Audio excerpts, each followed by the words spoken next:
محترم جناب حافظ عتیق الرحمن علوی صاحب میکتیان اور درس قرآن ارشاد۔ الانبیاء و خاتم المرسلین وعلى آلہ و صحبہ ومن تبعہم اجمعین، اما بعد۔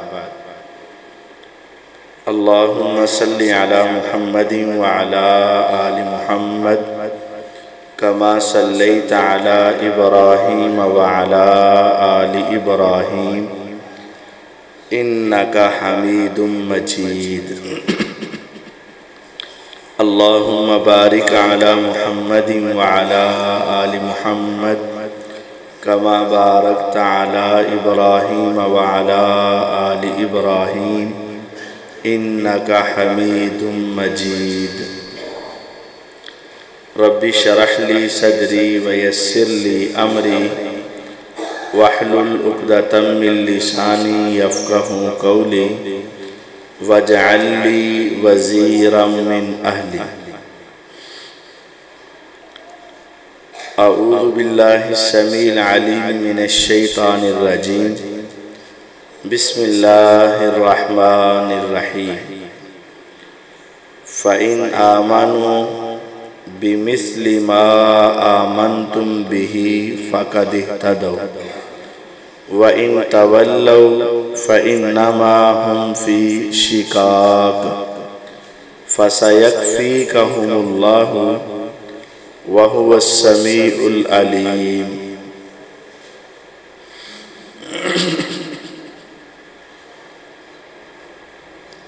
اللہ رب العزت نے انسان کو پیدا کیا تو اس کی رشد و ہدایت کے لیے، رہنمائی کے لیے انبیاء اور رسل علیہم السلام اس دنیا میں بھیجے،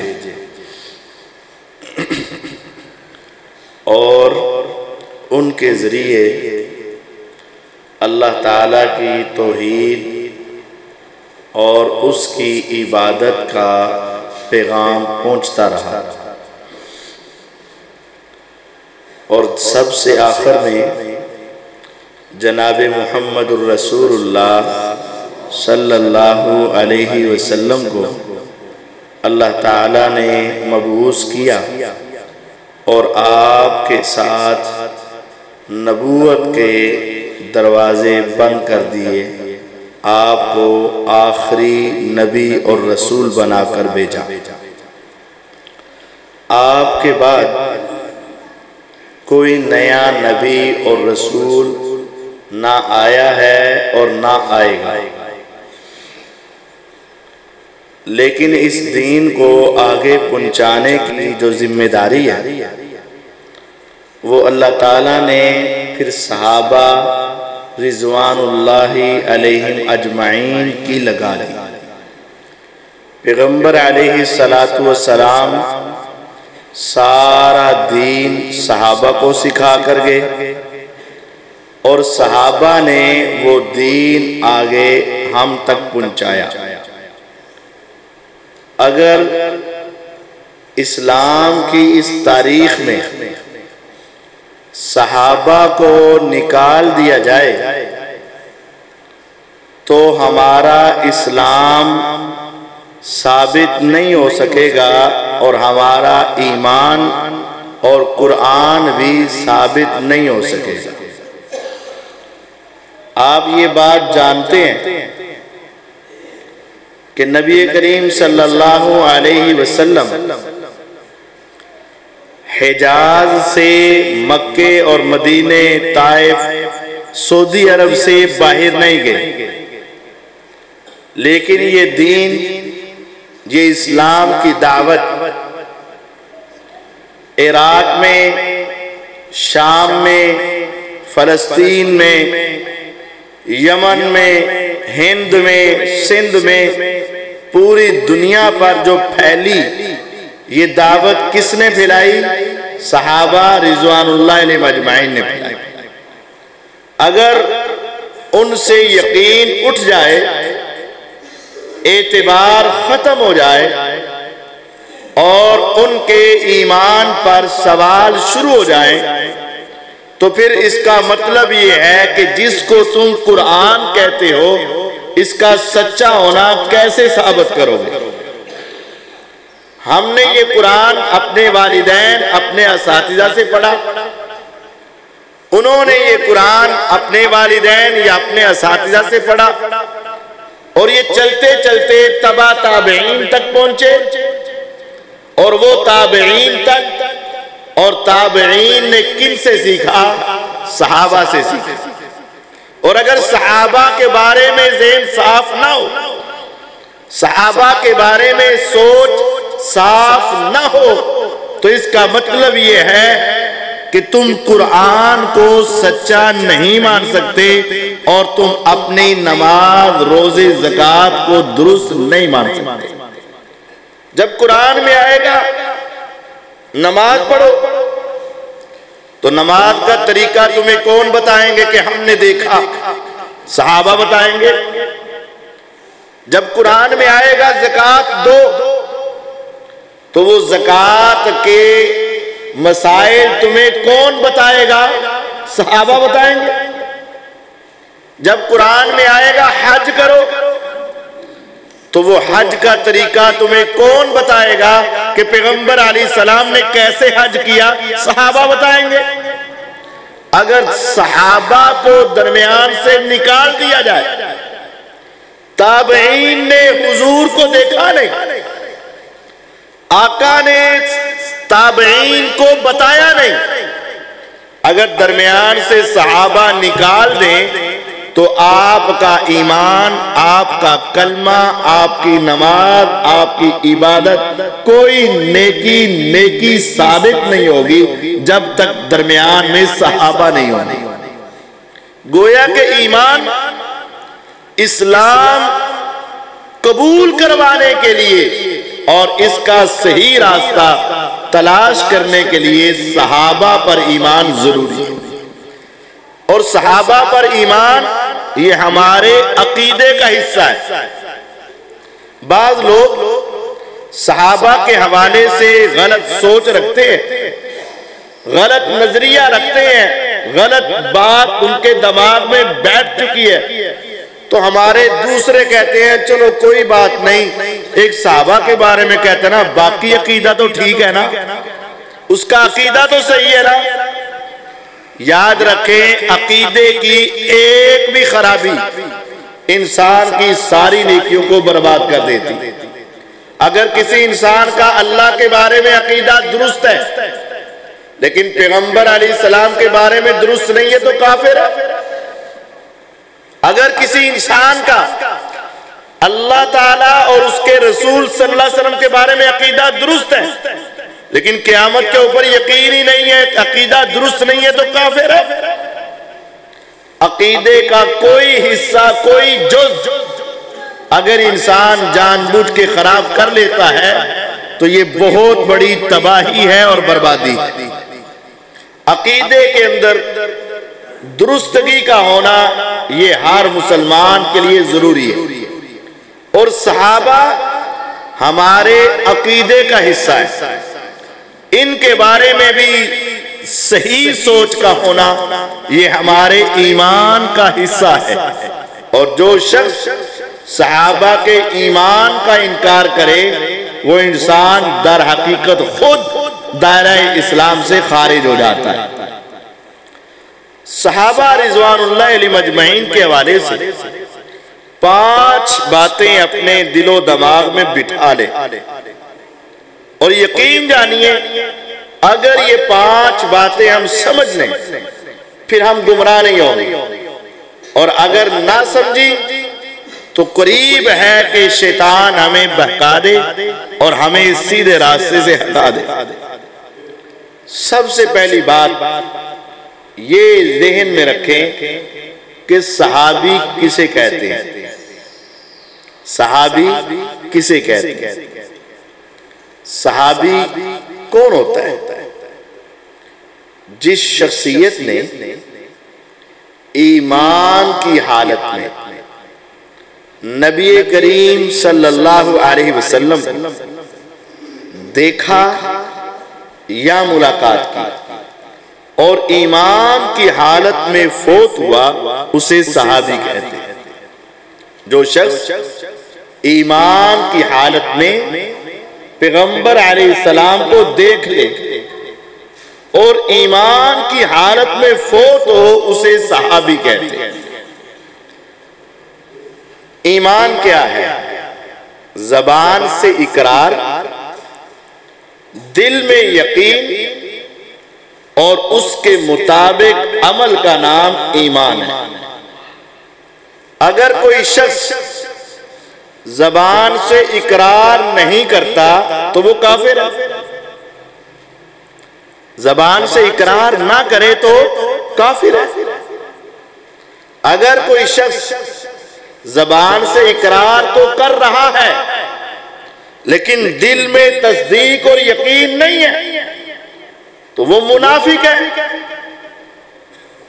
اور اگر کوئی شخص زبان سے اقرار بھی کرتا ہے، دل میں یقین بھی رکھتا ہے لیکن اس کے مطابق عمل نہیں کرتا تو وہ فاسق اور فاجر ہے۔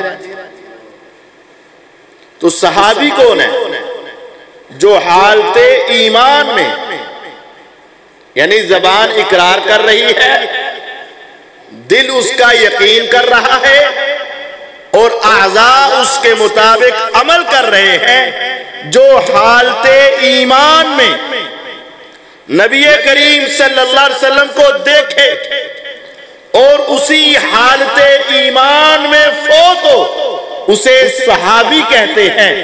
تو جو صحابی ہے دوسرے لفظوں میں وہ انسان کنفرم یقینی جنتی انسان ہے، کیونکہ جو حالت ایمان میں فوت ہو جائے وہ انسان اللہ کے ہاں جنتی انسان ہوتا ہے۔ اللہ تعالیٰ کا قرآن ہے، یا ایھا الذین آمنوا اتقوا اللہ حق تقاتہ، اے ایمان والو اللہ سے ڈرو جتنا ڈرنے کا حق ہے۔ وَلَا تَمُوتُنَّ إِلَّا وَأَنْتُمْ مُسْلِمُونَ، تمہیں موت آئے تو تم کیا ہو؟ مسلمان ہو۔ اگر مسلمان ہو کے فوت ہونا یہ جنتی ہونے کی نشانی ہے تو جو حالت ایمان میں فوت ہوا تو وہ تو کنفرم جنتی ہے۔ تو جب آپ لفظ صحابی بولتے ہیں، کسی کو آپ صحابی کہتے ہیں، اس کا مطلب کہ آپ گواہی دیتے ہیں کہ میں گواہی دیتا ہوں یہ صحابی ہے، اس نے پیغمبر علیہ السلام کو دیکھا ہے، دیکھتے وقت حالت ایمان والی تھی، کافر نہیں تھے، منافق نہیں تھے، فاسق و فاجر نہیں تھے، حالت ایمان میں آقا کو دیکھا تھا اور حالت ایمان میں فوت ہوا۔ جو حالت ایمان میں فوت ہو وہ مرتد وہ ہوتا ہے پہلے کلمہ پڑھا بعد میں چھوڑ دیا اور چھوڑ کر مر گیا، وہ مرتد ہے۔ صحابی کہنے کا مطلب یہ ہے نہ یہ کافر ہے، نہ یہ منافق ہے، نہ یہ فاسق اور فاجر ہے اور نہ یہ مرتد ہے، بلکہ کیا ہے؟ اس نے حالت ایمان میں نبی علیہ السلام کو دیکھا یا ملاقات کی اور حالت ایمان میں فوت ہوا، اور جو حالت ایمان میں فوت ہو وہ کنفرم جنتی ہوتا ہے، اس کے جنتی ہونے میں کوئی شک نہیں ہوتا ہے۔ تو یہ بات پہلی اپنے ذہن میں بٹھا لیں کہ صحابی جنتی ایک چیز کے دو نام ہیں، جنتی کہہ دو یا صحابی کہہ دو، ہر صحابی نبی جنتی ہوگا، کیونکہ صحابی وہ ہوتا ہے جو حالت ایمان میں نبی علیہ السلام کو دیکھے اور حالت ایمان میں فوت ہو اسے صحابی کہتے ہیں۔ ہم الحمدللہ حالت ایمان میں، لیکن ہمیں اپنی وفات کے اوپر اس کیفیت کا کنفرم علم، امید ہے، دعا ہے، اللہ تعالیٰ سے ہماری التجا ہے، لیکن ہم قسم نہیں اٹھا سکتے اور صحابی وہ ہے کہ جس کے بارے میں قسم اٹھائی جائے گی، ہاں اللہ کی قسم یہ حالتیں ایمان میں فوت ہوا، تو جب یہ کنفرم جنتی ہیں تو ان کو صحابی کہتے ہیں۔ دوسری بات صحابہ کے حوالے سے، آج اس دنیا کے اندر کوئی انسان کتنی ہی نیکی کیوں نہ کر لے، انتہا درجے کا نیک ہو جائے، جس طرح کوئی شخص نیکی کی انتہا کو پہنچ کر آج نبی بن سکتا ہے؟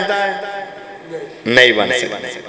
اسی طرح کوئی شخص بھی نیکی کی انتہا کو پہنچ کر آج صحابی بھی، ساری زندگی تہجد پڑھو، ساری زندگی سچ بولو، ساری زندگی نیک اعمال کرو، اگر بالفرض تمہاری زندگی میں ایک بھی گناہ نہ ہو، ساری زندگی نیکیوں سے بری ہوئی ہو، تم صدیق بن سکتے ہو، تم اللہ کے راستے میں شہید ہو جاؤ تو شہید ہو سکتے ہو، تم نیک بن سکتے ہو، تم اللہ کے ولی بن سکتے ہو، لیکن اپنی نیکی کی وجہ سے نہ نبی بن سکتے ہو اور نہ صحابی بن سکتے ہو۔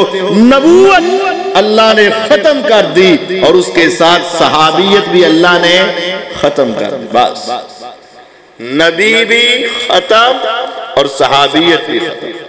آج کے اس دور میں کوئی شخص نہ نبی بن سکتا ہے اور نہ صحابی بن سکتا ہے۔ اچھا، یہ نبوت اور صحابیت یہ انسان نے خود نہیں کمائی، یعنی کبھی ایسا نہیں ہوا کہ ایک شخص بڑا نیک تھا، اللہ تعالیٰ نے اس کی نیکی دیکھی اور کہا چل تمہیں ہم اپنا نبی بنا دیتے ہیں۔ کبھی ایسا ہوا کہ بندہ بڑا نیک تھا، اللہ تعالیٰ کو پسند آ گیا، یہ بڑی نمازیں پڑھتا ہے، یہ بڑے روزے رکھتا ہے، یہ بڑی عبادت کرتا ہے، یہ بڑا نیک ہے، چل بھئی ہم نے تمہیں نبی بنا دیا؟ ایسا نہیں ہوا، یہ فیصلے پہلے ہو چکے تھے۔ اور ایسا بھی نہیں ہوا کہ یہ بندہ بڑا نیک تھا تو اللہ نے کہا چل بھی ہم نے تمہیں صحابی بنا دیا۔ نہ نبوت اپنی مرضی سے بنی اور نہ صحابیت اپنی مرضی سے بنی۔ نبوت بھی اللہ کی پسند، اللہ کا چناؤ، اور صحابیت بھی اللہ کی پسند اور اللہ کا چناؤ ہے۔ یہ بات بڑی گہری ہے، ذرا غور سے سمجھیے گا۔ مسند احمد حدیث کی کتاب اور حدیث نمبر 3600 نمبر حدیث ہے، ان اللہ تعالی ناظر فی قلوب العباد، اللہ تعالیٰ نے انسانوں کے دلوں کے اندر دیکھا۔ کس نے دیکھا؟ اللہ نے۔ کہاں دیکھا؟ انسانوں کے دلوں میں۔ اس اللہ کے سامنے تو ہر چیز آیا ہے، رات کی تاریکی ہو، اندھیری رات ہو، اور پہاڑ کی غار ہو، غار کی تہ ہو، اس میں سیاہ چونٹی ہو، میرا اللہ ساتوں آسمانوں سے اوپر بیٹھا اس چونٹی کو دیکھ بھی رہا ہے اور اس کے پاؤں کی آہٹ کو سن بھی رہا ہے۔ اس اللہ کے سامنے کوئی چیز چھپی نہیں۔ وَلَا يَعْزُبُ عَنْهُ مِثْقَالُ ذَرَّةٍ فِي السَّمَاوَاتِ وَلَا فِي الْأَرْضِ وَلَا أَصْغَرُ مِنْ ذَلِكَ وَلَا أَكْبَرُ إِلَّا فِي كِتَابٍ مُبِينٍ۔ آسمان کی بلندی زمین کی تہ ذرے کے برابر، اس سے چھوٹی اس سے بڑی کوئی چیز اس رب سے چھپی ہوئی۔ دل تمہارا ہے، دھڑکتا تمہارے اندر ہے، تمہیں نہیں پتا آج تک کتنی مرتبہ دھڑکا، لیکن اس کی دھڑکن کا علم کسے ہے؟ اللہ کو ہے۔ آنکھیں تمہاری ہیں، جھپکتے تم ہو، تم نہیں جانتے کہ آج تک کتنی مرتبہ آنکھ جھپکی ہے، لیکن اس کی صحیح تعداد کا علم کسے ہے؟ ایک اللہ کو ہے۔ ریت کے ذرات، پانی کے قطرات، دریاؤں کے موجیں، ہواؤں کے جھونکے، درختوں کے پتے، ایک ایک چیز کا علم کس کے پاس ہے؟ اس اللہ کے پاس ہے۔ علیم بذات الصدور، تیرے دل میں آنے والے خیالات، سوچ اور وسوسے کو بھی میرا اللہ جانتا ہے۔ اتنا بڑا علم والا اللہ، اس نے دیکھا، کہاں دیکھا؟ انسانیت کے دلوں میں دیکھا۔ ان اللہ تعالی نظر فی قلوب العباد، میرے اللہ نے انسانوں کے دلوں کے اندر دیکھا۔ اللہ تعالیٰ کو غلطی لگ سکتی ہے؟ نہیں لگ سکتی۔ میں دیکھتا ہوں مجھے غلطی لگ جائے گی، آپ دیکھتے ہیں آپ کو غلطی لگ سکتی ہے، پوری کائنات کے ہر انسان کو غلطی لگ سکتی ہے، لیکن میرے اللہ تعالیٰ کو کبھی غلطی فوجد قلب محمد صلی اللہ علیہ وسلم خیر قلوب العباد، میرے اللہ نے ساری انسانیت کے دلوں کو دیکھا، اور ساری انسانیت کے دلوں میں جو سب سے اعلیٰ دل تھا وہ جناب محمد صلی اللہ علیہ وسلم کا دل تھا۔ فَاصْطَفَاهُ لِنَفْسِهِ وَابْتَعَثَهُ بِرِسَالَتِهِ، اللہ نے کہا یہ میرا ہوا، اللہ تعالیٰ نے اسے چن کر اپنے آخری نبی محمد صلی اللہ علیہ وسلم بنا دیا۔ اللہ تعالیٰ نے پوری انسانیت کے دل دیکھے، ان میں جو سب سے صاف شفاف اعلیٰ پاک دل تھا وہ کس کا تھا؟ جناب محمد الرسول اللہ صلی اللہ علیہ وسلم کا۔ اللہ تعالیٰ نے اسے چنا اور اپنے آخری نبی اور رسول بنا دیا۔ نبیوں اور رسولوں میں سب سے اعلیٰ دل پیغمبر علیہ السلام۔ اب آگئی امتیوں کی باری۔ ثم نظر فی قلوب العباد، میرے اللہ نے دوبارہ دیکھا، اللہ نے دیکھا، انسانیت کے دلوں میں دیکھا۔ تمہارے دل، ہمارے دل، تمہارے بڑے، ہمارے بڑے، پوری انسانیت کے دلوں میں میرے رب نے دیکھا۔ فوجد قلوب اصحابی خیر قلوب العباد، میرے رب نے دیکھا نبیوں کے بعد پوری کائنات میں جو سب سے صاف دل تھے وہ پیغمبر کے صحابہ تھے۔ فَجَعَلَهُمْ وُزَرَاءَ نَبِيِّ، اللہ نے سارے چن کے نبی کے ساتھی بنا دیے تھے۔ اب غور کریں اس حدیث پر، یہ ایک حدیث سمجھ آ جائے، یقین جانیے ایمان درست ہو جاتا ہے۔ میرے اللہ تعالیٰ نے دیکھا تو اللہ نے محمد صلی اللہ علیہ وسلم کو چنا، اس کے چننے میں کوئی غلطی نہیں۔ اگر کوئی کہے کہ غلطی ہے اس انسان کا ایمان گیا، اور اللہ تعالیٰ نے ہی دوبارہ دیکھا، اور پھر اللہ تعالیٰ نے سارے انسانوں میں جو اعلیٰ دل تھے وہ پکڑ کر محمد الرسول اللہ صلی اللہ علیہ وسلم کے صحابی بنا دیا۔ اب اللہ نے چنے۔ ایک بندہ کہے بات تو تمہاری ٹھیک ہے لیکن اللہ کو چننے میں غلطی لگ گئی، 4-5 صحابی صحیح نہیں تھے، اس کا مطلب ہے کہ اللہ کو چننے میں تو صحابہ کی دشمنی کے ساتھ ساتھ اللہ کا بھی دشمن ہے، اللہ کے علم کا منکر ہے، اللہ تعالیٰ کا انکار کرتا ہے، اللہ تعالیٰ کی دشمنی لیتا ہے۔ تو نبیوں کا بھی دشمن ہے، اللہ کا بھی دشمن ہے۔ نہیں بات تو آپ کی ٹھیک ہے، میں صحابہ کو مانتا ہوں، لیکن ایسا ہے کہ 3-4 صحابی ایسے تھے جن کو خلافت کا لالچ تھا، جن کو پیسے کا لالچ تھا، جن کو دنیا کا لالچ تھا، جن کو چودراہٹ کا لالچ تھا، جو مال کی خاطر مسلمان ہوئے۔ تیری زبان سے یہ جملہ نکلے اس کا مطلب یہ ہے کہ تجھے پتہ چل گیا اور رب کو پتہ، تجھے پتہ چل گیا 1400 سال کے بعد، تیرے اپنے کوٹھے میں بیٹھے، تیرے گھر میں بیٹھے، تیرے دماغ میں یہ بات آ گئی، یہ صحابی دنیا کا لالچی، یہ خلافت کا لالچی، یہ پیسے کا لالچی، یہ فلاں، نعوذ باللہ، اللہ کو پتہ۔ یہ بہت بڑی گستاخی، یہ کفریہ بات ہے۔ حدیث ہے، حدیث، اللہ نے دیکھا تو پیغمبر علیہ السلام کو چنا، پھر اس کے بعد دیکھا تو صحابہ کو چنا۔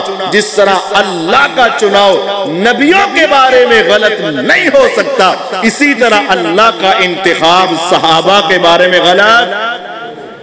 اگر کوئی شخص یہ کہے 1,00,000 سے زیادہ نبی ہیں لیکن 3-4 جڑے نہ یہ نبی صحیح نہیں، باقی سب کو مانتا ہوں، وہ بندہ مسلمان ہے۔ میں نبیوں کو مانتا ہوں سارے صحیح ہیں لیکن یہ 3-4 نہیں، اس کا مطلب ہے اس کا ایمان کا بیڑا غرق ہو گیا۔ اور اگر وہ کہے کہ 1,00,000 سے زیادہ صحابی ہیں، میں سب کو مانتا ہوں لیکن 3-4 نہیں، اس کے بھی ایمان کا بیڑا غرق ہو گیا۔ یقین جانیے نبوت اللہ کی پسند ہے اور صحابیت بھی اللہ کی پسند ہے۔ اس کی مثال یوں سمجھیں، آپ کے علاقے میں کوئی ایک سوسائٹی بنتی ہے اور ویلفیئر سوسائٹی، 2 بندے کھڑے ہو جاتے ہیں، وہ کہتا ہے کہ اس کا چیئرمین میں اور دوسرا کہتا ہے اس کا چیئرمین میں۔ لوگ کہتے ہیں تم اپنے 3 بندے چن لو اور تم اپنے 3 بندے چن لو، ہم دیکھ لیتے ہیں کون سی کمیٹی بہتر ہے۔ تو ایک آدمی چنتا ہے پہلی صف میں نماز پڑھنے والوں کو، قرآن کی تلاوت کرنے والوں کو، رزق حلال کما کر یتیموں بیواؤں کا خیال رکھنے والوں کو۔ اس نے 3 چن لی، نمازی، قرآن کی تلاوت کرنے والے، رزق حلال کما کر خرچ کرنے والے۔ دوسرے کو کہا تو بھی چن لے، اس نے کہا ٹھیک ہے یہ 3 بندے میرے۔ دنیا دیکھتی ہے ایک چور ہے، دوسرا شرابی ہے اور تیسرا زانی ہے، تو ساری دنیا کہتی ہے وہ اچھا تھا، اس نے اچھے چنے اور اس نے برے چنے، اس کا مطلب یہ خود بھی ایسا ہی ہے نا۔ اب چننے والا میرا اللہ ہے، اگر تم اللہ کے انتخاب کو غلط کہو گے تو دوسرے مطلب یہ نکلا کہ تم کہتے ہو جے ہو جے اس نے چنے، اسی طرح کا تم اللہ کے بارے میں کیا خیال رکھتے؟ میرا اللہ کسی غلط کو چنے گا؟ میرے اللہ کا انتخاب کبھی برا ہو سکتا ہے؟ نہیں ہو سکتا۔ یہ صحابیت اللہ کی پسند ہے، جس طرح نبوت اللہ کا انتخاب ہے۔ جسے پیغمبر بنایا، نبی بنایا، میرے اللہ نے اپنی مرضی سے بنایا، کسی ایک میں بھی اسے غلطی نہیں لگی۔ اسی طرح جسے چاہا صحابی بنایا اور یہ میرے اللہ نے بنایا ہے، اور کسی ایک کو بھی صحابی بنانے میں میرے رب کو غلطی نہیں لگی۔ یہ اللہ کا انتخاب ہے اور یہ اللہ نے ان کے دلوں کو دیکھا، ان کے دلوں کے اندر دیکھا ہے۔ تمہارے ہمارے دلوں کی بات نہیں ہے، صحابہ کے دل دیکھے۔ تیسری بات صحابہ کے حوالے سے ذہن میں رکھیں، اللہ تعالیٰ نے ان صحابہ کا امتحان لے کر ان کو پاس کیا، ایسے ہی نہیں، اللہ تعالیٰ نے ان کا امتحان لے کر ان کو پاس کیا۔ ان الذین یغضون اصواتهم عند رسول اللہ اولئک الذین امتحن اللہ قلوبهم للتقوی۔ دنیا کے اندر جتنا امتحان بڑا ہوتا جاتا ہے، امتحان لینے والا ممتحن بھی بڑا ہوتا جاتا ہے۔ امتحان ہو ناظرے کا تو سادہ حفظ کرنے والا بچہ بھی اس کا امتحان لے لیتا ہے، امتحان ہو حفظ کا تجوید پڑھا ہوا قاری صاحب بھی اس کا امتحان لے لیتے، امتحان ہو تجوید کا تو پھر بڑے قاری صاحب ہی آ کر امتحان لیں گے، بڑھتا جاتا۔ 5ویں کا امتحان ہو 10 پاس لے لیتا ہے، میٹرک کا امتحان ہو 16 پاس ایم اے پاس لے لیتا ہے، ایم اے کا امتحان ہو تو ایم فل پاس لے لیتا ہے، ایم فل کا امتحان ہو پی ایچ ڈی پاس لے لیتا ہے۔ لیکن جب پی ایچ ڈی کا امتحان ہوگا تو کئی doctor P H Ds professor آ کر اس کا امتحان لیں گے، کیونکہ امتحان بڑا ہوتا گیا، امتحان لینے والے بھی بڑے ہوتے گئے۔ اب امتحان اتنا بڑا تھا، سارے انسان، جن، فرشتے اور مخلوق اکٹھی ہو کر آ جاتی، وہ امتحان نہیں لے سکتے۔ وہ امتحان کیا تھا؟ انسان کے دل کے اندر کی کیفیت کا امتحان۔ ڈاکٹر یہ بتائے گا کہ دل کے وال کھلے ہیں یا بند ہیں، ڈاکٹر یہ بتائے گا کہ پٹھے کمزور ہیں یا نہیں، ڈاکٹر یہ بتائے گا دل کی دھڑکن ٹھیک ہے یا نہیں، لیکن اللہ کی قسم ساری دنیا کے انسان، جن، فرشتے، ساری مخلوقات اکٹھی ہو جائیں، انسان کے دل کی ایمانی کیفیت کوئی بتا سکتا؟ اندر کیا چل رہا ہے، کیا سوچ ہے، کیا خوف ہے، نہیں بتا سکتا۔ امتحان اتنا بڑا تھا کہ دینے والے صحابہ اور لینے والا اللہ تھا۔ امتحان اللہ، اللہ نے امتحان لیا۔ اب تصور کریں دنیا کے اندر امتحان لینے والا ذرا سخت ہو، امتحان دینے والے ڈر رہے ہوتے ہیں، اور وہ اللہ جو ایک ایک خیال اور تصور کو جاننے والا اللہ، دل میں آنے والی سوچ کا علم رکھنے والا اللہ، اس اللہ نے امتحان لیا، صحابہ نے امتحان دیا۔ یا رب، جب صحابہ تجھے امتحان دے رہے تھے، آپ ان کا امتحان لے رہے تھے، ان کے دلوں کی کیفیت کو چیک کر رہے تھے، ان کے دلوں کے اندر اپنے خوف، ڈر، تقوی، خشیت کو آپ دیکھ رہے تھے۔ یا اللہ، اس وقت پھر تو نے ان کا ریزلٹ کیا نکالا؟ فرمایا سنو، میں رب نے سارے صحابہ کا دلوں کا جائزہ لیا، اندر کی کیفیت دیکھی، لہم مغفرۃ واجر عظیم، میں نے ان سب کو معاف کر کے اجر عظیم عطا فرما دیا۔ اللہ نے ان کو پاس قرار دے دیا اور کامیاب قرار دے دیا۔ اب یہ بات سمجھیں، لہم مغفرۃ، ان کے لیے مغفرت ہے، بخشش ہے۔ ہم مانگتے ہیں معافیاں، امید ہے کہ مل جائے گی، لیکن کوئی کنفرم بتا سکتا؟ صحابہ وہ ہیں، اللہ نے کہا یہ مانگے معافی یا نہ مانگے، میں رب نے ان کے دلوں کو دیکھ کر یہ فیصلہ کیا ہے، ان سے جو غلطی بھی ہوگی میں نے سارے ہی معاف کر دی۔ اب یہ سمجھیں ہمارا اور ان کا فرق ہے دو اعتبار سے۔ ایک بات تو یہ ہے کہ ہم گناہ کو گناہ سمجھ کر بھی کر لیتے ہیں، یہ بات سمجھیے گا، ہم گناہ کو گناہ سمجھ کر بھی کر لیتے۔ صحابہ ایسا نہیں کرتے، مجھے پتا ہے یہ جھوٹ ہے لیکن بول دیتے، مجھے پتا ہے یہ غلط ہے لیکن کر دیتے، مجھے یاد ہے کہ یہ گناہ ہے لیکن کر جاتے ہیں۔ صحابہ ایسا نہیں کرتے تھے، ان سے غلطیاں ہوئیں، کمیاں ہوئیں، کوتاہیاں ہوئیں، لیکن جان بوجھ کر نہیں کی۔ اور دوسری بات، ان سے جب ہو جاتی تھی میرا رب فوراً معاف کر دیتا تھا۔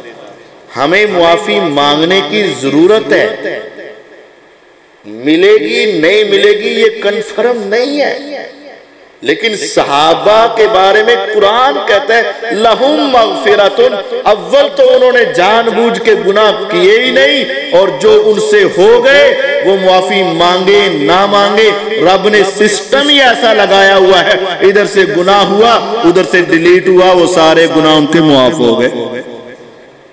صحابہ مغفور ہیں، معصوم نہیں، مغفور جن کے گناہ معاف ہو، معصوم جس سے غلطی نہ ہو۔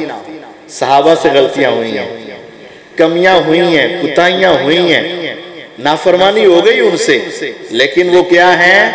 مغفور، لہم مغفرۃ، ان کے لیے بخشش ہے، اللہ نے ان سب کو معاف کر دیا ہے۔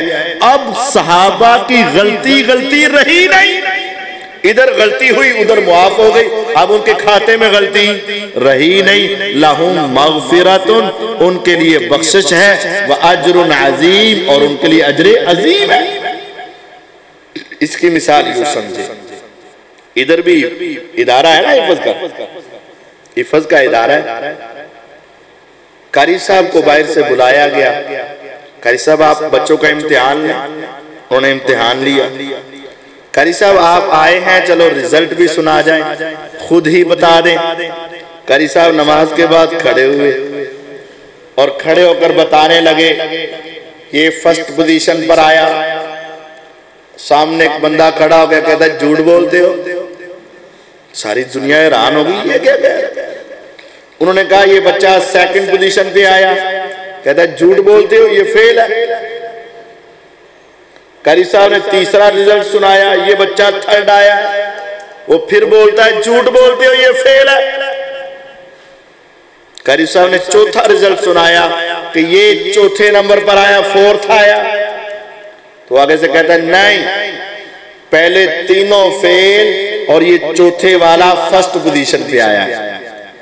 اگر کوئی ایسا کہے تو اب اس کا مطلب یہ ہے کہ وہ کہنا یہ چاہ رہا ہے کہ یہ جو مصلی پر تم کھڑے ہو، تمہیں یہاں کھڑے ہونے کا حق نہیں ہے، تم جھوٹے ہو، تم خائن ہو، تم نے غلط بیانی کی ہے، تم نے بہت بڑا دھوکہ کیا ہے، اور تم نے چوتھے بندے کے ساتھ بڑا دھوکہ اور ظلم کیا ہے، فرسٹ پوزیشن پر ہے۔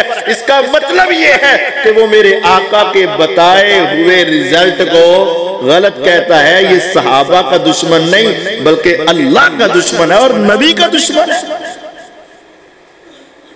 جو شخص صحابہ کے ایمان کے بارے میں یا ان کے دلوں کی کیفیت کے بارے میں مطمئن نہیں ہے، در حقیقت وہ قرآن پر مطمئن نہیں، در حقیقت وہ قرآن کا منکر، میرے آقا کا منکر اور اللہ کا دشمن ہے، وہ اللہ کی بات پہ راضی نہیں۔ چوتھی بات یہ سمجھ لیں،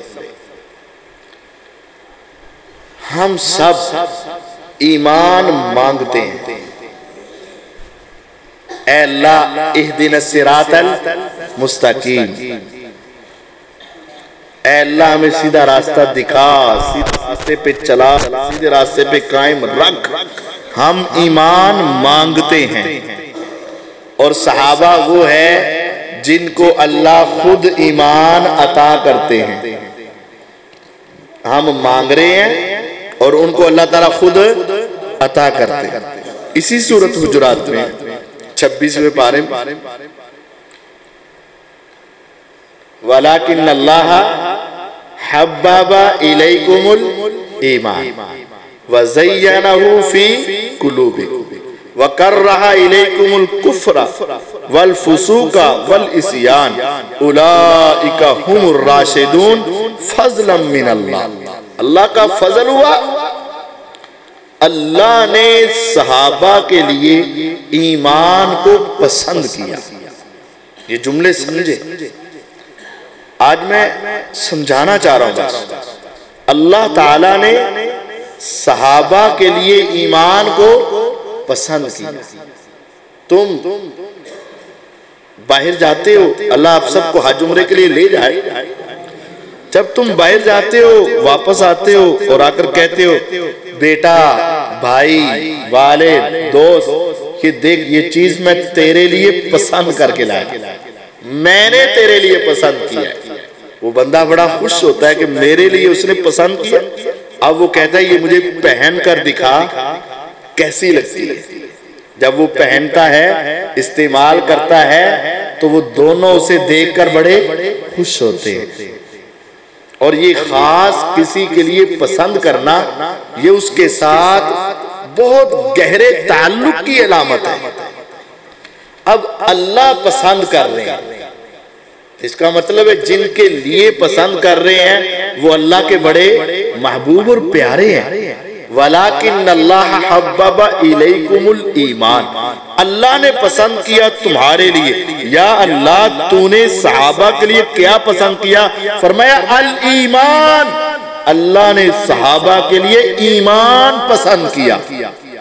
یا اللہ تو نے ایمان لے کر صحابہ کو دیا تو انہوں نے کہاں رکھا اور کیسے لگا؟ فرمایا وَزَيَّنَهُ فِي قُلُوبِكُمْ، اللہ نے وہ ایمان تمہارے دلوں میں رکھا. یا رب جب ایمان صحابہ کے دلوں میں آیا تو وہ ایمان جگمگانے لگ گیا، ایمان روشن ہو گیا. تمہارے دل اتنے پاک، اتنے صاف، اتنے شفاف، اتنے اعلیٰ دل تھے. جس طرح بسا اوقات انسان انتہائی خوبصورت ہوتا ہے، وہ جو لباس پہنتا ہے وہ لباس خوبصورت ہو جاتا ہے. فرمایا تمہارے دل اتنے پاک تھے، اللہ نے ایمان تمہارے دلوں میں رکھا تو ایمان جگمگا گیا، ایمان خوبصورت ہوا. رب کہتے ہیں ایمان ان کے دلوں میں آیا تو خوبصورت ہوا. اور آج کا کوئی بد نصیب کہے کہ ان کے دلوں میں ایمان نہیں تھا، منافقت تھی، ارتداد تھا، دنیا کی لالچ تھی، اس کا مطلب ہے وہ انسان قرآن کا منکر ہے. قرآن کہتا ہے ایمان صحابہ کے دلوں میں گیا تو ایمان خوبصورت ہوا، اور یہ کہتا ہے ان کے دل گندے تھے. صحابہ کے حوالے سے یہ بات ذہن میں رکھیں کہ ایمان ان کے دلوں میں جائے تو ایمان خوبصورت ہو جاتا ہے. پانچویں اور آخری بات یہ ہے، سارے صحابی ان کے درجہ بندی ضرور ہے، ان پر نیچے ہیں. کسی کا مقام بہت اعلیٰ، کسی کا ان کے مقابلے میں بہت نیچے، لیکن سارے ہم سے بہت اوپر اور کنفرم جنتی ہیں. قرآن مجید فرقان حمید میں کتنی صورتیں ہیں؟ 114. ان میں سے جو 113 نمبر صورت ہے اس کا نام ہے سورت توبہ. 113 نمبر صورت کا نام سورت توبہ. نبی کریم صلی اللہ علیہ وسلم پر اترنے والے قرآن کی سیکنڈ لاسٹ صورت سورت توبہ ہے، اور آپ کی زندگی کا بھی سیکنڈ لاسٹ سال ہے جب یہ نازل ہوئی. نبی کریم صلی اللہ علیہ وسلم 40 سال کے تھے تو نبوت کا آغاز ہوا، وحی کا آغاز ہوا. 13 سال مکے میں رہے، 53 سال عمر ہو گئی، اور پھر آپ نے 8 ہجری کو مکہ فتح کیا. 53 8 پائے کتنے ہو گئے؟ 61 سال ہو. 8 ہجری میں مکہ فتح ہوا، 61 سال عمر، مکہ فتح ہوا. جب مکہ فتح ہو گیا تو فتح مکہ کے موقع پر سیدنا ابو سفیان رضی اللہ عنہ بھی کلمہ پڑھ کے مسلمان ہو گئے. 8 ہجری میں 61 آپ کی عمر ہے، 61 سال ہجری ہے 8، ابو سفیان مسلمان ہو گئے.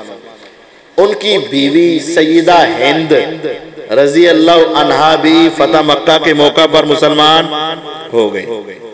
ابو جہل کے بیٹے اکرمہ بھی فتح مکہ کے موقع پر مسلمان. عمر بن عاص، مغیرہ بن شعبہ، معاویہ رضی، سارے اس سے پہلے مسلمان، اب سارے مسلمان ہو گئے. فتح مکہ کے موقع پر یہ سارے مسلمان ہو چکے ہوئے تھے. کوئی 1 دن پہلے، کوئی 2 دن پہلے، کوئی ہفتہ پہلے، سارے پہلے مسلمان ہو چکے. اب یہ بات ذہن میں خوب بٹھا لیں، مغیرہ بن شعبہ رضی اللہ عنہ پہلے مسلمان ہو گئے، عمر بن عاص رضی اللہ عنہ پہلے مسلمان ہو گئے، معاویہ رضی اللہ عنہ پہلے مسلمان ہو گئے، ابو سفیان رضی اللہ عنہ فتح مکہ کے وقت مسلمان ہو گئے، سیدہ ہند رضی اللہ عنہ فتح مکہ کے وقت مسلمان ہو گئی، سیدنا عمر بن عاص رضی اللہ عنہ فتح مکہ سے پہلے مسلمان. یہ سارے مسلمان ہو گئے. ایک اسلام لائے ہوئے 1 سال اور گزر گیا. 8 کے بجائے کون سا سال آ گیا؟ 9. اسلام لائے ہوئے سال سے زیادہ گزر گیا. رمضان میں فتح مکہ ہوا، رمضان کے بعد شوال، پھر ذوالقعدہ، پھر ذوالحجہ، پھر اگلے سال کا ذوالحجہ. 1.25 سال ہو گیا. جب 1.25 سال ہوا نبی کریم صلی اللہ علیہ وسلم کی عمر مبارک ایک سال اور ڈال لے تو کتنی ہو گئی؟ 62 سال. کل کتنی ہے؟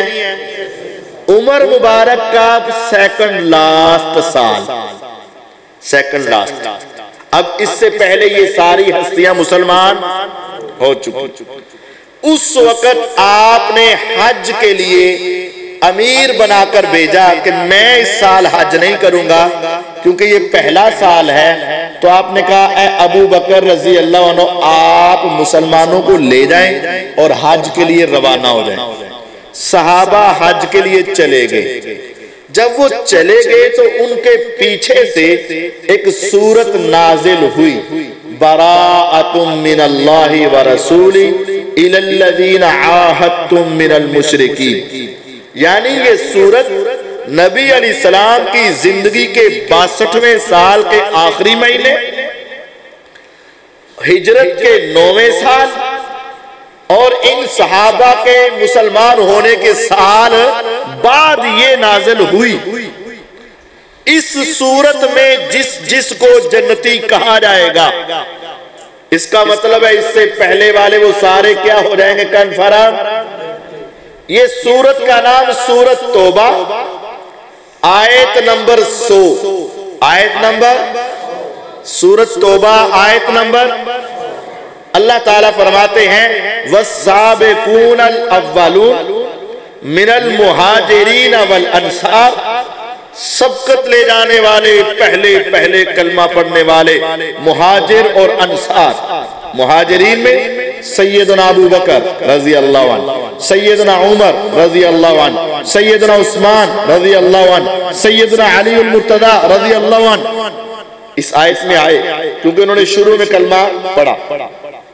انصار سعد بن معاذ رضی اللہ عنہ، سعد بن عبادہ رضی اللہ عنہ، دوسرے صحابہ جو انصاری تھے. اس سے اگلا جملہ عمر مبارک کا 62واں سال، ہجرت کا 9واں سال، مکہ فتح ہوئے 1.25 سال گزرا. فرمایا والذین اتبعوہم بإحسان، جو آج تک کلمہ پڑھ کے مسلمان ہو چکے ہیں رضی اللہ عنہم، اللہ کہتا ہے میں ان سب سے راضی ہو گیا، سب سے راضی ہو گیا. جب اللہ ان سب سے راضی ہو گئے جو اس وقت مسلمان ہو چکے تھے تو گویا ابو سفیان رضی اللہ عنہ مسلمان ہو چکے تھے اور میرا اللہ ان سے راضی ہوا. سیدنا معاویہ رضی اللہ عنہ مسلمان ہوئے تھے اور میرا اللہ ان سے راضی ہوا. سیدہ ہند جن کو ہندہ کہتے ہیں وہ مسلمان ہو چکی تھی اور میرا اللہ ان سے راضی ہوا. راضیہ فعل ماضی، راضیہ فعل ماضی، ماضی کا معنی گزر گیا. مجھے امید ہے، یقین ہے آپ کا بھی ارادہ ہوگا ہم نے عشاء کی نماز ابھی پڑھنی ہے، انشاءاللہ پڑھنی ہے نا. لیکن ہم قسم نہیں اٹھا سکتے کہ اللہ دی قسمیں پڑھنی ہے، پتہ نہیں زندگی ہے کہ نہیں ہے. لیکن جس نے مغرب پڑھی ہے وہ اس پر قسم اٹھا سکتا ہے کہ نہیں؟ اللہ کی قسم میں نے یہاں مغرب کی نماز پڑھی ہے، قسم اٹھا سکتی. یہ ماضی ہے، ماضی جو کام ہو گیا. راضیہ بھی ماضی ہے، رضی اللہ عنہم، اللہ کی قسم میرا اللہ امیر معاویہ رضی اللہ عنہ سے راضی ہو گیا. اللہ کی قسم میرے اللہ سیدنا ابو سفیان رضی اللہ عنہ سے راضی ہو گئے. اللہ کی قسم میرے اللہ سیدہ ہند رضی اللہ عنہ سے مسلمان ان سے راضی ہو گئے کیونکہ رب کہتا ہے رضی اللہ عنہم، اللہ ان سب سے راضی. دنیا مانے نہ مانے، تم راضی ہو نہ ہو، تیرا دل مانے نہ مانے، تیرا ذہن مانے نہ مانے، نہیں مانے گا تو تباہ و برباد ہوگا. میرا اللہ کہتا ہے رضی اللہ عنہم، اس وقت تک جتنے مسلمان ہو گئے میں ان سب سے راضی ہو گیا. جب اللہ راضی اور وہ اپنے اللہ پہ راضی، وَرَضُوا عَنْهُ، اور وہ صحابہ اللہ سے راضی اور میرا اللہ صحابہ سے راضی. اللہ ان سے راضی، وہ اللہ سے راضی. جب دونوں ایک دوسرے سے راضی تو پھر تیرا کیا بنے گا؟ تو کہتے ہیں میں نہیں راضی، ایک بندہ کے میں نہیں راضی اور رب کے میں راضی، تو اس کا مطلب ہے کہ تیرا پھڈا صحابہ سے نہیں ہے، تیری دشمنی کس کے ساتھ ہے؟ تمہارا والد کہے کہ میں اتنا راضی، صلح میری، پتر کے میری نہیں صلح۔ دنیا کا ایک ایسا بدتمیز انسان ہے اپنے باپ کی بات نہیں مانتا، اور اس سے بڑا بدتمیز وہ ہے جو رب کی بات نہیں مانتا۔ میرے اللہ کہتے ہیں میں ان سے راضی، اور یہ کہتا ہے نہیں میرا دل نہیں مطمئن ہوتا۔ اس کا مطلب ہے کہ تیرا دل اللہ کے فیصلوں پہ مطمئن نہیں ہوتا۔ رضی اللہ عنہ، اللہ ان سے راضی، وَرَضُوا عَنْهُ، اور اللہ ان سے راضی، وہ اپنے اللہ پہ راضی۔ یا رب آپ ایک دوسرے پہ راضی، تو اب ان کو ملے گا کیا؟ وَأَعَدَّ لَهُمْ، اعدّ فعل ماضی ہے، اس اللہ نے تیار کر دی ہے، تم مانو نہ مانو، تم راضی ہو نہ ہو، اعدّ لَهُمْ، اس اللہ نے ان کے لیے تیار کی ہے جنات، جنتیں۔ تم مانگتے ہو یا رب ہمیں جنت دے، پتہ نہیں ملنی ہے کہ نہیں، تم مانگتے ہو، میرا رب کہتے ہیں تمہارے لیے ہے کہ نہیں ہے یہ فیصلہ تو بعد میں ہوگا۔ اعدّ لَهُمْ، اللہ نے ان کے لیے جنت بنا دی ہوئی ہے، جنتیں ان کے لیے تیار ہے، تجری تحتہا الانہار، ابھی اس وقت بھی ان کے نیچے نہریں جاری ہیں، خالدین فیہا، وہ ان جنتوں میں ہمیشہ رہیں گے، آبادا، ہمیشہ ہمیشہ، ذالک الفوز العظیم، یہ بہت بڑی کامیابی ہے کہ ان کے لیے جنت بن چکی ہے، وہ جنت کے لیے، جنت ان کے لیے، وہ اس میں ہمیشہ رہیں گے۔ اللہ نے فرمایا یہ بہت بڑی کامیابی ہے۔ اور غور کریں، میرا وجدان کہتا ہے اللہ تعالیٰ نے کیسا خوبصورت انداز اپنایا کہ سورت کون سی ہے؟ توبہ۔ اس کا مطلب ہے کہ صحابہ کی جو بھی زندگی کے پچھلے معاملات ہوئے سو ہوئے، اللہ نے سب کی توبہ قبول فرمایا۔ اور سورت کا آیت کا نمبر کیا ہے؟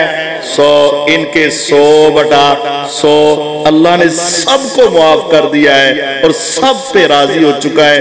اب اگر تم ان کے نقش قدم پہ چلو گے تم بھی کامیاب و کامران ہو سکتے ہو، اگر تم ان سے ہٹ گئے تو تم ناکام و نامراد ہو سکتے ہو۔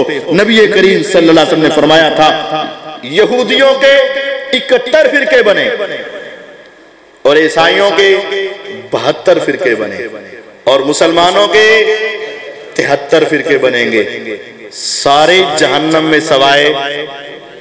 صحابہ پوچھنے لگے اے اللہ کے رسول صلی اللہ علیہ وسلم وہ ایک جماعت جو جنت میں جائے گی اس کا تعارف کیا ہے، اس کی پہچان کیا ہے؟ فرمایا ما انا علیہ واصحابی، جس پر میں اور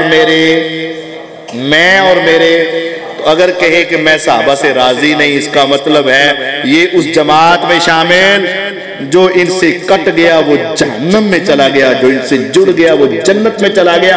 جو شخص ان جیسا ایمان لے کر آئے گا اور پیغمبر علیہ السلام کی سنت پہ عمل کرے گا وہی کامیاب و کامران ہے، اور جو ان صحابہ سے دور ہو جائے گا وہ 73 فرقوں میں سے 72 فرقوں میں ہو سکتا ہے، وہ 73ویں جماعت میں نہیں ہو سکتا، کیونکہ جو صحابہ سے جڑے گا وہی نجات پائے گا، جو ان سے ہٹے گا وہی تباہ و برباد ہوگا۔ اللہ تعالیٰ مجھے اور آپ کو ہمیشہ صحابہ کے حوالے سے یہ 5 باتیں اپنے ذہن میں رکھنے کی توفیق دے۔ صحابی کون ہے؟ جس نے حالت ایمان میں نبی علیہ السلام کو دیکھا اور حالت ایمان میں فوت ہوئے۔ صحابی کافر نہیں ہوتا، منافق نہیں ہوتا، اور صحابی مرتد نہیں ہوتا، کیونکہ حالت ایمان میں فوت۔ صحابہ کو کس نے چنا؟ اللہ نے، اپنی مرضی سے صحابی نہیں بنے۔ صحابہ کے دلوں کا امتحان کس نے لیا اور ان کو پاس کس نے کیا؟ اور جو ان کو فیل کرے اس کا دشمنی کس کے ساتھ ہے؟ اللہ کے ساتھ ہے۔ صحابہ کے دلوں میں ایمان رکھ کے اس کو خوبصورت کس نے بنایا؟ اللہ نے۔ جو ان کے دلوں کے بارے میں بات کرے وہ قرآن کا دشمن ہے۔ اور تمام صحابہ کو جنتی کس نے کہا؟ اللہ نے۔ سورۃ توبہ آیت نمبر 100 میں کہا اللہ نے ان سب کو جنت دے دی۔ جب اللہ ان پہ راضی ہے وہ اللہ پہ راضی ہیں، تو ہمیں بھی ان کے بارے میں کبھی منفی سوچ نہیں رکھنی چاہیے، ان کے اوپر راضی رہنا چاہیے اور ان کے لیے دعائیں کرتے رہنا چاہیے۔ اور جو شخص ان سے محبت کرے گا روزے قیامت ان کے ساتھ ہوگا، اور جو ان سے نفرت کرے گا وہ روزے قیامت ان سے دور ہوگا۔ تو جو ان کے ساتھ ہوگا وہی جنت میں جائے گا، جو ان سے دور ہوگا وہ جنت میں نہیں جا سکتا۔ اللہم انا نسألک الجنت الفردوس، اللہم انا نسألک الجنت الفردوس، اللہم انا نسألک الجنت الفردوس، اللہم اجرنا من النار، اللہم اجرنا من النار، اللہم اجرنا من النار، اللہم اذہب الباس رب الناس واشفی انت الشافی لا شفاء الا شفاءک شفاء لا یغادر سقما۔ اللہم اغفر لنا ولوالدینا ولاساتذتنا ولتلامذتنا ولأقاربنا ولأجانبنا ولجميع المؤمنين والمؤمنات والمسلمين والمسلمات الأحياء منهم والأموات۔ اللهم أرنا الحق حقا وارزقنا اتباعه وأرنا الباطل باطلا وارزقنا اجتنابه۔ ربنا تقبل منا إنك أنت السميع العليم وتب علينا إنك أنت التواب الرحيم۔ سبحان ربك رب العزة عما يصفون وسلام على المرسلين والحمد لله رب العالمين۔